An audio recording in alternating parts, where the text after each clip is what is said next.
So thank you for coming to Marketing Your Master's Degree. My name is Sasha Rosenberg, and I'm one of the Senior Assistant Directors at the Wasserman Center, working primarily on the Center for Graduate Career Development team. So we're a 6-person team within the office that supports the needs of the graduate student population. That being said, all of the coaches at Wasserman are fully trained, fully equipped to work with graduate students. So if you schedule a coaching appointment, whoever you're meeting with will be fully aware of your unique needs as a graduate student, but my team just kind of goes a step beyond that in terms of developing programming, resources, working with different departments to come up with things that are relevant for the graduate student population. So in today's presentation, we're going to talk about moving beyond the advanced degree, and we'll explain what exactly we mean by that in just a few minutes. We're going to talk about how to market both the new skills that you've gained through getting your master's in social work, as well as transferable skills that you may have from undergraduate, if you worked before going to graduate school, from other things that you've done throughout your program, things like that. And then we're going to talk about how to develop your story, specifically focusing on the resume, the cover letter, and the interview, because those tend to be the 3 pieces of the job search process where people need a little bit of help in developing their story and speaking to their skills as an advanced degree student. So learning outcomes, just to give you a sense of what we hope you take away from today's presentation, we hope that everyone will understand how the skills and strength they've developed and honed in graduate school can come from a variety of places. And we also hope that you'll learn how to use something called the STAR method as a technique to describe the best examples of skills through a series of practice prompts during the session. So to get started, I want to kind of take a moment of reflection. If I could just get a few volunteers to tell me what made you decide to pursue your master's in social work. Yes. I did an undergrad in psychology, and I did not want to go to school for 4 more years, but I liked psychotherapy and things like that, so that's what kind of led me here. Okay, so wanting to work in that field, and this degree was sort of the one that made the most sense given the parameters that you had. Yeah. Awesome. Anyone else have a different reason or anything to add? That's similar. For me, social work is a terminal degree. So after your master's, you can start working in the field. Unlike psych, you had to continue for your PhD. So I wasn't sure if that was the path that I wanted to go to. Also, I interned in a social work office, and I really got to bond with them, get to know the profession a little bit more, and I really liked it. So Awesome. So for you, kind of at this first point, it's an essential qualification. So this is a terminal degree. It's going to allow you to work in a field that you know from some experience you've had before that you're really interested in, which is fantastic.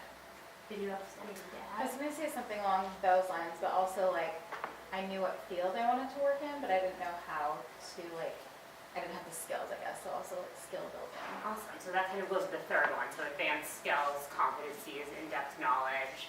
Anyone else have anything to add? I was a journalist and wasn't really happy in that career, and so I wanted to be in something where I was a little bit more involved with people. Awesome. So your career transition. So we're hitting a lot of our points. Anything else to add? Awesome. Okay, so it seems like people hit a lot of these on the head. And with this particular degree, I think for many people it is an essential qualification. Obviously, in order to be a social worker, you can have a bachelor's in social work, but for many of the more competitive positions, you do need an MSW. So I think for a lot of students in this particular program, the essential qualification is kind of a piece of it. But even just hearing from this small audience, we did touch upon some of the other things, advanced skills, competencies, and in-depth knowledge. So in addition to being a requirement, this degree is also going to give you the skills that you need to be a strong social worker and to be able to work in whichever environment you want and succeed. Additionally, you mentioned it's a career transition. So for some people, they realize they're not happy in the career that they're in. A master's degree is a way of gaining expertise and gaining skills in a new field in order to sort of make that transition. Some other things that other people might mention is intellectual curiosity, which I'm sure is something that everyone feels, even if that wasn't your only reason for coming. You're here, you're studying, you're learning. I'm sure this is a field you're all passionate about, so that's certainly a piece of it. Promotion, higher compensation and benefits, so that sometimes goes along with people who maybe got their bachelor's in social work, maybe realizing that in order to really advance in an organization or to be compensated better, they need to kind of have this additional credential. I think credibility, I mean, in some fields that makes more sense. In this one, I think it's obviously it gives you credibility, but it's also required. For some people, it's a pathway to a doctoral program, so maybe some of you are thinking about that down the road. Maybe you're not right now, but it's something that could come up in the future. So although it's a terminal degree, some of you may find yourself eventually back in school obtaining more advanced knowledge of the field. And it also allows you to join a community of experts and specialists. So just as you're starting to develop your story, which is kind of the theme of this workshop, it's a good idea to kind of start by thinking about what it is that brought you here in the first place. So some perspective. So about 9% of the population holds a graduate degree. So that doesn't sound like a lot, but it does account to over 24 million people within the US population, and that's just those who are counted within the census. So this is just something important to keep in mind. An advanced degree is very important, and in this field it's even essential, but it's not alone going to sell your credentials. You're going to have to be able to speak to your skills, to your knowledge, to what you gained from this degree in a way beyond just saying, well, I have my master's in social work. Especially because for many of you, for the jobs you'll be applying for, that's going to be a requirement. So everyone they're interviewing is going to have their master's in social work. So just saying, well, I have my MSW, that's not going to be enough for them to just say, okay, great, we want to hire you. You're going to need to take it a step further and talk about why that makes you a unique candidate and why you're qualified for the position.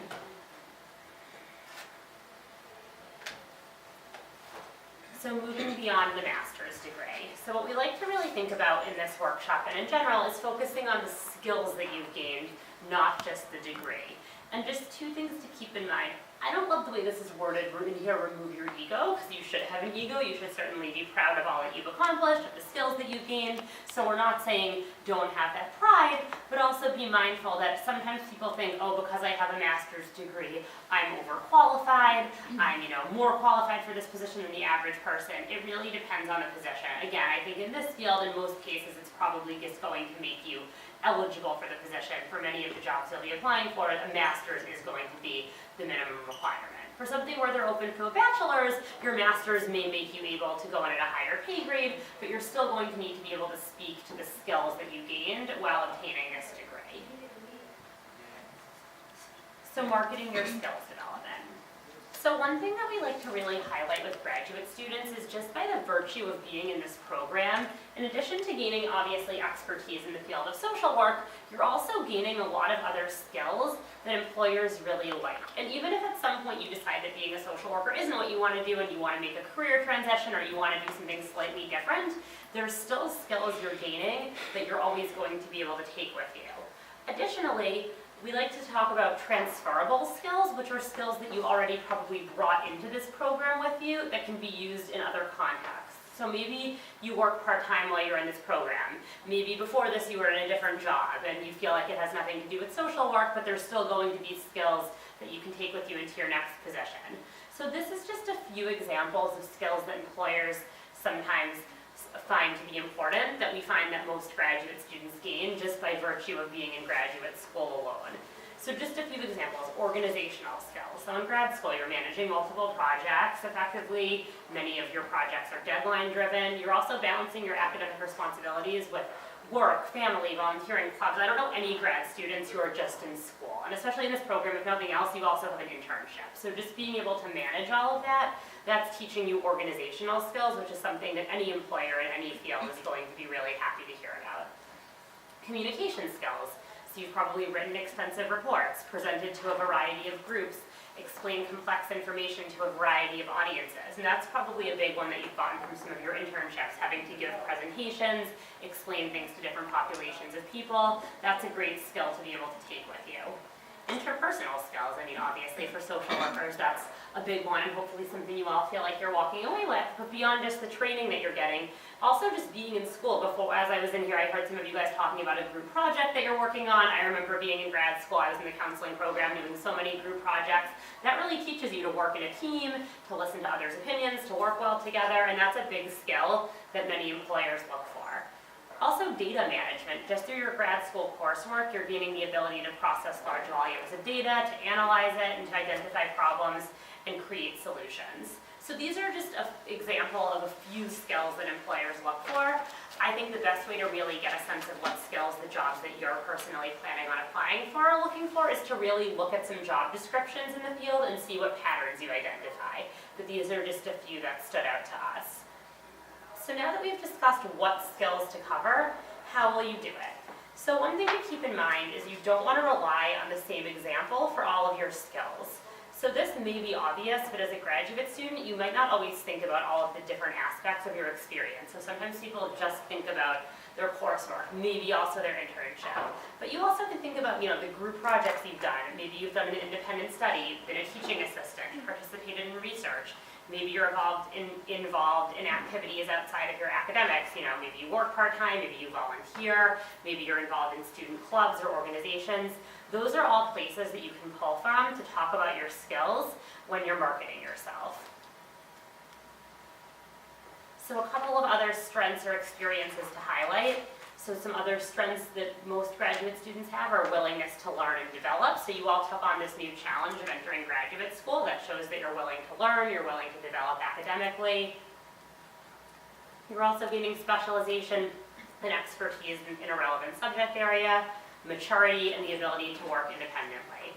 And just some other things to highlight, again, past work experiences, student club and activities, especially if you held a leadership role, academic projects, research experiences, if you are published, if you attended or presented at a conference.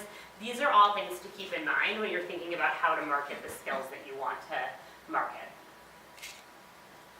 So how will you market yourself? So the key to this is developing your story. So the first piece of it is identifying what skills you'd like to highlight. So again, first of all, I suggest, just thinking about what you feel your strengths are, but also utilizing job descriptions, utilizing professionals in the field to get a sense of what skills are important for someone looking to work in social work, and specifically if there's a particular type of environment you're looking to work in, the skills that are relevant for that environment. And then really thinking about your best examples. So even though you know yourself very, very well, sometimes developing your story in a way that sounds composed can require a little bit of effort. So you really want to think about what skills you want to highlight and how you would describe those skills to an employer. And practice giving your answer. You don't need to memorize it, but you do want to think about what the main points you want to convey are.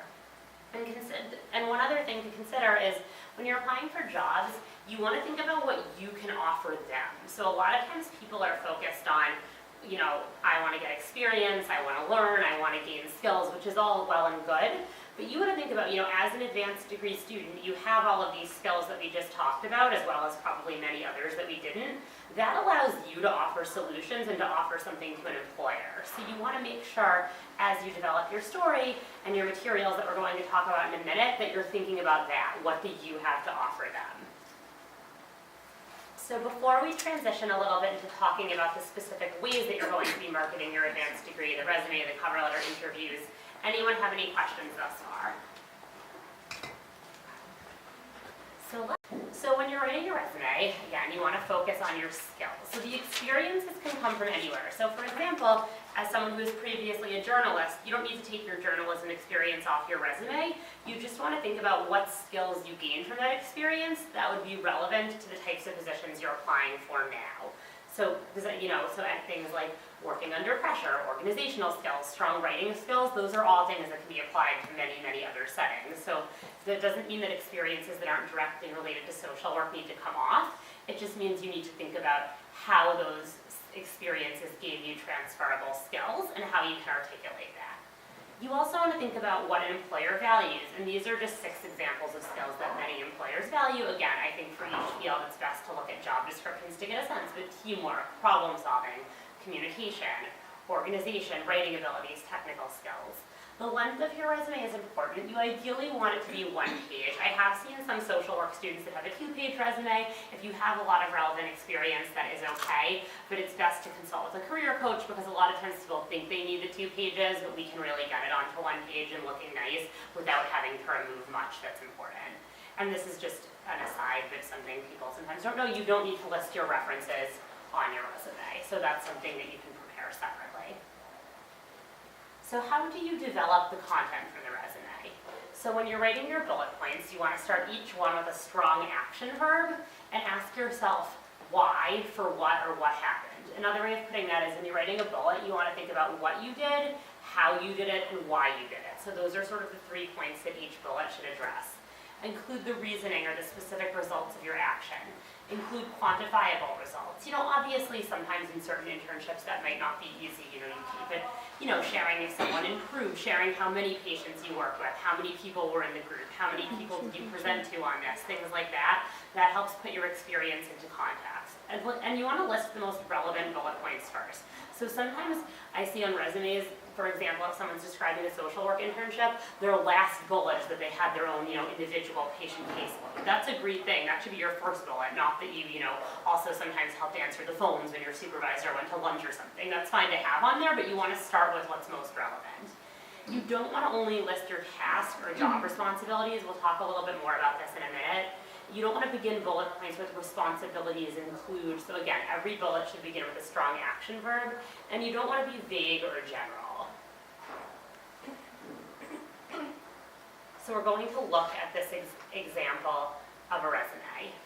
So you can see this person has their 2 internships on there, which occasionally when I met with social work students, I've been surprised, and it's probably because many of you guys are so humble, but people don't put their internships on because they think, oh, it's just an internship, it's not that important. That's where the bulk of your relevant experience, unless you worked in the field before, is coming from. As an intern, you have great things to put on your resume. You've done direct service, you've done research, whatever the environment you're working in is, you've done a lot. So make sure that you have that on there and that you can speak to it. So you can see this person, each bullet starts with an action verb. They're nice and specific. They talk about what types of populations they work with, what types of treatment they provided, how they actually did it. So they're really showing their skills within this field. So again, they're not just listing tasks, but they're going into more detail. So even with something administrative based, think about the difference between saying answered phones. Okay, well that's literally what you did, but what does that actually mean? Versus saying, answered phones and provided potential patients with information as well as made appropriate referrals when necessary. Okay, well that's customer service skills. Maybe you're dealing with people in moments of crisis and having to, make a decision of when to refer, when to have them come in. Those are actual skills and actual knowledge of the field. So even if it's a simple administrative task that you did, you still want to explain it in enough detail that it kind of shows a little bit more depth and context. So any questions on resumes before we go on to cover letters? I know this is something people usually have a lot of questions on. So cover letters. So I know this is everyone's favorite part of the job search process. So when you're writing a cover letter, the main thing that you want to think about is it's a response. So this isn't like a personal statement for graduate school where you're just talking about yourself, you're saying what you think is important about you, what makes you unique, things like that. You're responding to this organization's job description. So they've decided who it is they think they're looking for. Your job in a cover letter is to show them how you're that person. So every cover letter should really be pretty customized. If you're sending the same cover letter out to multiple positions, it's probably a sign that you're not customizing it a lot. That doesn't mean that you need to start from scratch with the cover letter every single time. If you write, a great description of your ability to lead a group, and that's something that's relevant to multiple positions you're applying for, you don't need to rewrite it every time. But you just want to make sure, is that actually relevant for this position, or is that just something that I think is important? So that's why you want to be so careful to look at the job description. And that's where thinking about those skills and thinking about those examples of skills becomes super relevant, because that's kind of what an entire cover letter is. You want to highlight your experiences that demonstrate your strengths as a candidate and show that you can do the job. And the other thing that you want to do in a cover letter is talk about your interest in the position or the organization. And I think especially in this field, why do you want to work with this population?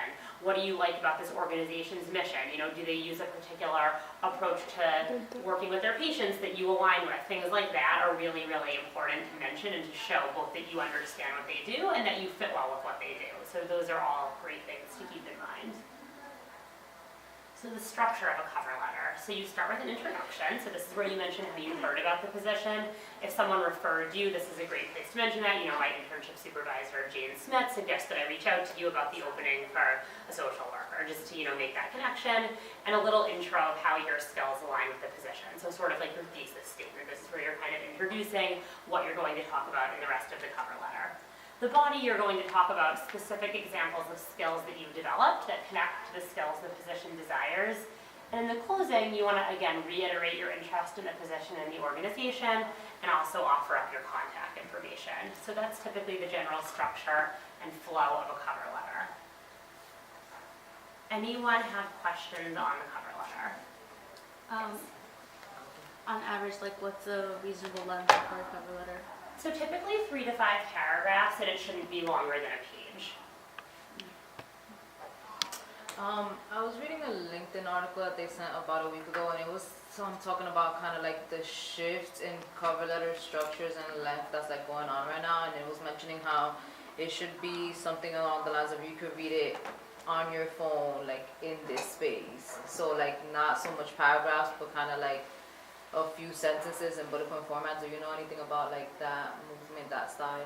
So some people are definitely moving towards that format. We're still advising on the more traditional format. The bullet point format works really well if you have a lot of relevant experience that's exactly geared to the position, which most people starting out don't have. So that's something we're starting to see as people advance more in their careers and in more sort of business or corporate environments where it's very results driven. So the bullets might be, raised sales percentages by X percent, did this. It's very like tangible, specific achievements.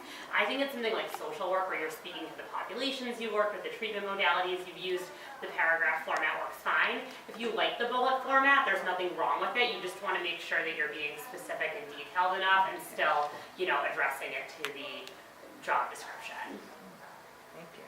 Yes. If you need to email your cover letter in, do you put it in the body or as an attachment? So either way is fine. A lot of people just put it in the body of an email and then attach the resume. If for some reason you were instructed to do otherwise, or you just prefer to send both as an attachment, you could just send a very simple email like, dear so-and-so, attached, please find my resume and cover letter for the social work position at X company. I look forward to hearing from you soon. So not like a whole description there and then another in the cover letter, and that's fine too. And just since we're on the subject, anything you attach, so definitely your resume, and if you do choose to attach the cover letter, just make sure that you PDF it because you want them to open it the same way that it's appearing on your screen. And a lot of times, especially with the resume, it doesn't look the same if it's between 2 different computer programs or things like that. So just make sure you save it as a PDF.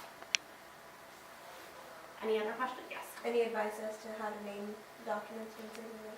Yeah, so you want to give it a professional name, obviously, especially if you're attaching them. And also if you're using CareerNet and you're uploading things on there, make sure that you pick a professional name because the employers can see it. So typing in a bunch of random letters and numbers, even if that makes sense to you, it doesn't look so professional. So I would just put, your name and resume, and with the cover letter, your name, and if you're saving on your computer, the name of the organization and the cover letter, just so you don't get confused with different cover letters. That's like a perfectly professional way to save it, just something simple like that you'd be comfortable with an employer seeing. Any other questions?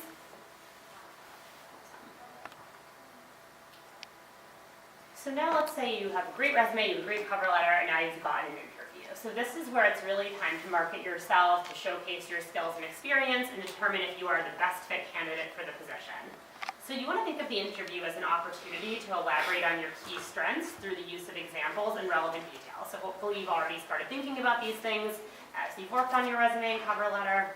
So now this is your chance to really express them in person.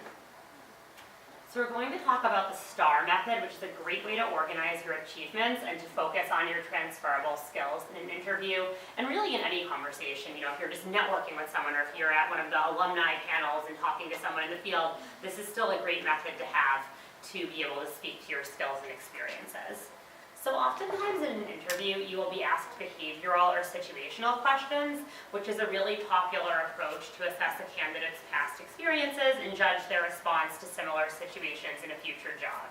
So these interview questions are based on the premise that past performance is the best predictor of future behavior. So they can't obviously, bring you into their agency, see how you do, and then make a decision. So their best way to get a sense of your skills, your work style, how you handle certain common situations is to ask how you've handled them in the past. So for example, sometimes instead of asking someone how will you deal with a team member who's not pulling their weight on a project, an interviewer using the behavioral technique might ask, describe a project where one of your teammates wasn't pulling their weight, what did you do? So the thing about behavioral questions is there's lots of them. So it's really, really hard. Even if I give you a list of, 50 and you prepared an answer for all of them, maybe they'll ask you one that wasn't on that list. So instead of trying to be prepared for every possible question, the best way to approach behavioral interviewing is to utilize the STAR method and think about examples from all of the places we talked about, your internship, your research, your coursework, your part-time job, volunteer work, coming up with strong STAR examples and being able to speak to some of your strengths and skills. So STAR stands for situation, so describe the situation you were in. Task, so what was the task you needed to accomplish? Action, what was the action you took? And result, what happened, how did it end, what did you accomplish, and what did you learn? So a couple of things to keep in mind with the STAR method. So first of all, other than that it helps you prepare for interviews without having to prepare answers for a million hypothetical questions, the reason I really like this method so much is it really, really helps people organize their thoughts in an interview. Because typically in an interview, people make one of two mistakes.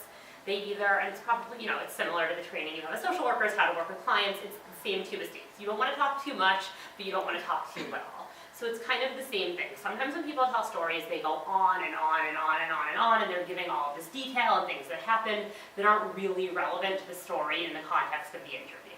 So you don't want to do that because you're going to lose your interviewer's attention and they're not really going to understand the purpose of the example. On the other hand, sometimes I find people don't give enough context and they just launch into the story, but I don't really understand what the history was. I don't know enough about the situation to be able to understand the point of the rest of the story. So making sure that you hit each of these 4 letters when you're telling a story and answering an interview question will allow you to make sure that you're kind of striking that perfect balance. So sometimes with the situation, that's where I see people giving too much detail. You want to make sure that you're giving enough detail that it makes sense, but you don't need to give, the entire history of this project and all the things that didn't go right in the past if that's not really relevant to the story you're talking about.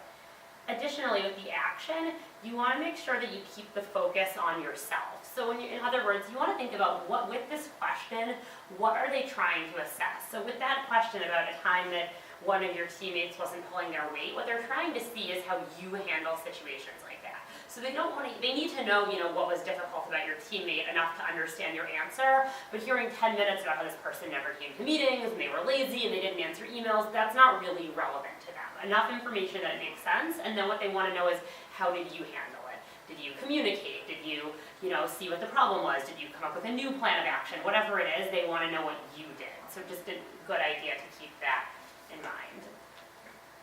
So a couple of things that you want to consider when you're using STAR for interviews, and some people also like to use this when they're thinking of examples to include in cover letters. So again, are you providing enough context in your examples? Will the reader or interviewer appreciate why you're sharing an experience? Is the message of the story clear? Is what skill is utilized obvious? What is the main point of what you're trying to communicate, and are the results clear? And the results don't always have to be, perfect. We got an A and everyone got along and now we're all friends. It could just be, the communication improved enough that we were able to successfully complete the project. That's still a result. That's still better than nothing, and it still shows that the action that you took. But sometimes people get so caught up in telling these stories that they kind of forget to mention the results, so you just do want to make sure to talk about that. So we're going to look at an example of how STAR can improve an interview question. So this is a really popular interview question. So tell me about a time when you've taken on a leadership role. So here is the non-STAR answer. At my internship, I was given a project once that I was able to take ownership of and felt I was able to impress my bosses with. So what do you guys think of this answer? Very vague. Very vague, right? Other thoughts? And what do they mean by impress my bosses? Right, like what does that mean, impress their bosses? That's a great question. They didn't mention the project. Right, what was the project? So this is pretty vague, right? So we don't know what the project was, we don't really know what that means if they took ownership of it, and we don't know what they mean by impress their bosses. So this isn't really a great answer that's going to impress an employer in an interview. So let's look at it using STAR. So the situation last year during my internship at XYZ organization, okay, so now we know what's happening. The task, I had the opportunity to be the point person for a project amongst our group of 3 interns to update the organization's resources for family members. Okay, much more specific. Action, I brought everyone together to divide up the tasks based on each person's strengths and chose a deadline to bring the project together. I took on the role of identifying new resources, which utilized my strong research abilities. Another group member assessed the resources we already had, and the 3rd member compiled everything into an organizational report. Okay, so now I know exactly what happened. And the result, now I know what this means when the bosses were impressed. We were able to pull together a great financial project, and our supervisor was able to use it in his meeting with high-level stakeholders. So what do you guys think of this answer? Better, anything that stands out? It's really clear. It's You know clear. exactly what's going on. Yep, you know exactly what's going on. I like that there's not too much detail, but there's enough detail that it makes sense. So this person didn't talk, about, and even if they added a sentence about why the resources needed to be updated, that's fine, but they're not going into, hours of detail about everything that was wrong and blah, blah, blah, and this happened. It's nice and concise, but it's detailed enough that, as you said, you know everything that's going on. So you can see STAR is really a great way to practice for interviews. So to wrap up, just a couple of do's and don'ts, some things to remember when you're marketing yourself. So highlight your strengths using examples, focus on how you can contribute to an employer or organization, demonstrate an understanding of your audience, and share themes that make you a qualified candidate. So some don'ts. So don't write a laundry list. So your cover letter shouldn't just be a long list of skills with no examples to back them up. You don't need to provide your entire life story. That goes for your resume and your cover letter. You want to think of your resume as a highlight reel. It's not a work history. It's not like when they make you fill out your full employment history. It's a highlight reel. So you should focus on what's most relevant, what will help sell you to this position, and what can help showcase the skills you want to showcase. So if there's something you did in your undergrad that you feel like isn't important, it doesn't really reflect what you want to do, it can come off. It doesn't need to have every single experience you've ever had on it.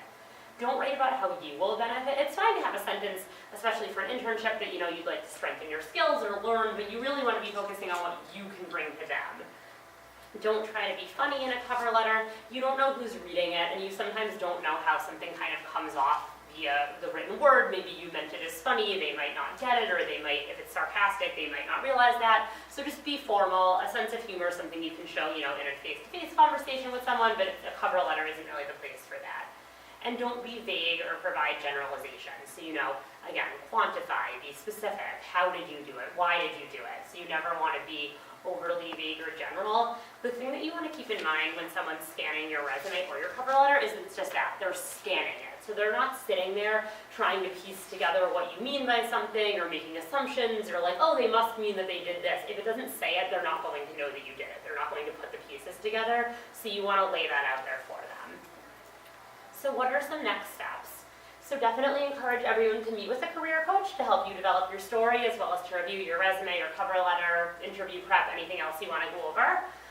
Join our graduate student listserv on CareerNet. You can just sign up under profile and privacy. There's a section on there to opt in or out of email. So if you select the grad student one, you'll get 1 email a week with all of the relevant grad student events coming up at Wasserman.